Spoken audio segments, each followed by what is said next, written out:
LG Manoj Sinha साहब ने आज से 1 महीने पहले अनंतनाग में एक बहुत बड़ा स्टेटमेंट दे दिया। एलजी मनोज सिन्हा साहब ने अनंतनाग में कहा कि ओनली होम डिपार्टमेंट मेरे पास है, बाकी जो भी डिपार्टमेंट है वो सरकार के पास है। अब मैं आपके इस मीडिया के जरिए से मैं एलजी मनोज सिन्हा साहब तक ये बात पहुंचाना चाहता हूँ। एलजी मनोज सिन्हा साहब, आप मुझे बताइए, अगर आपने खुद स्टेटमेंट दिया कि होम डिपार्टमेंट मेरे हाथ में आता है, तो फायर सर्विस एस्पिरेंट्स अभी तक रोडों पे क्यों है? हम ठोकरे पिछले 12 सालों से खा रहे हैं। एलजी मनोज सिन्हा साहब, हम आपके फैमिली है, मोतबाना गुजारिश करते हैं हम आपसे, हमारे साथ इंसाफ किया जाए। और ये जो मेरे पीछे आप ये भीड़ देख रहे हो, ये पीएचडी स्कॉलर्स है, इन्होंने पीजी क्वालिफाई किया, बट अनफॉर्चुनेटली उनको लिस्ट से बर्खास्त किया गया डेलिबरेटली। हम इस प्लेटफॉर्म के जरिए से एलजी मनोज सिन्हा साहब तक भी एक बात पहुंचाना चाहते हैं कि जल्द से जल्द फायर सर्विस एस्पिरेंट के साथ इंसाफ किया जाए, अगर नहीं तो हम पूरे तमाम एस्पिरेंट घंटा घर जाम करेंगे। किसी भी सूरत में जितना एलजी मनोज सिन्हा साहब ने फायर सर्विस एस्पिरेंट को रुलाया, इतना किसी सरकार ने नहीं रुलाया। हम परेशान हो गए। एलजी मनोज सिन्हा साहब ने मुझे जम्मू राजभवन बुलाया, टेबल टू टेबल उसने मेरे साथ मीटिंग की, एक बार नहीं 10 बार एलजी मनोज सिन्हा साहब ने मुझे बुलाया। उसने कहा कि आप लोगों के साथ जस्टिस होगा।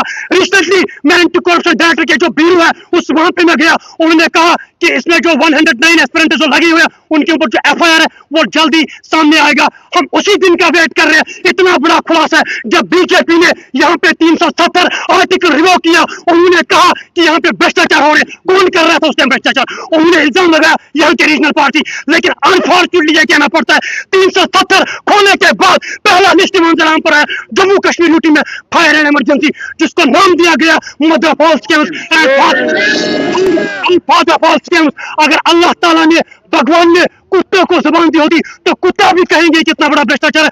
जम्मू कश्मीर की धरती भी रोती है, इतना बड़ा स्कैम है। लेकिन एलजी मनोज सिन्हा साहब, उस तक हमारी आवाज नहीं पहुंचती है। हमने उसको कश्मीरी में भी समझाया, हमने उसको इंग्लिश में भी समझाया, हर एक भाषा में हमने उसको समझाया। और उसने मुझे जम्मू राजभवन बुलाया, श्रीनगर राजभवन बुलाया, मीटिंग की मेरे साथ, आपके साथ वादा होगा। वो जो अभी एस्पिरेंट्स लगे हुए हैं वो इलीगल सैलरी ले रहे हैं, वो गवर्नमेंट का खजाना लूट रहे हैं। गवर्नमेंट कहाँ है मुझे बताइए। अगर एलजी सरकार ने कहा कि जो होम डिपार्टमेंट है वो मेरे हाथ में आता है, बाकी जो भी डिपार्टमेंट है वो मेरे पास है। एलजी मनोज सिन्हा साहब, क्या हम आपके बच्चे नहीं है? ये जम्मू कश्मीर की जो फैमिली है या आपकी फैमिली है, जम्मू कश्मीर के जो लोग हैं या एलजी के फैमिली है। मुझे बताइए एलजी मनोज सिन्हा साहब, पूरा मैनेजमेंट आप देखे, हर रोज हम सड़कों पे है, कुछ लड़के परेशान हो गए। हम लास्ट पे आपके चैनल के माध्यम से एलजी साहब तक ये बात पहुंचाना चाहते हैं। एलजी साहब, ये लड़ाई यहीं पे खत्म नहीं होगी, 30 डेथ तक ये लड़ाई सिलसिला जारी रहेगा।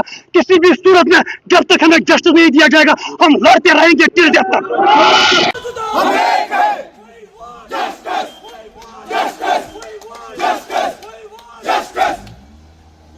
तख्त बदल दो, ताज बदल दो, बेईमानों का राज बदल दो। तख्त बदल दो, ताज बदल दो, बेईमानों का राज बदल दो। तख्त बदल दो, ताज बदल दो, बेईमानों का राज बदल दो। फायर सर्विस डिपार्टमेंट, हाय हाय, फायर सर्विस डिपार्टमेंट, हाय हाय, फायर सर्विस डिपार्टमेंट, हाय हाय, फायर सर्विस डिपार्टमेंट, हाय हाय।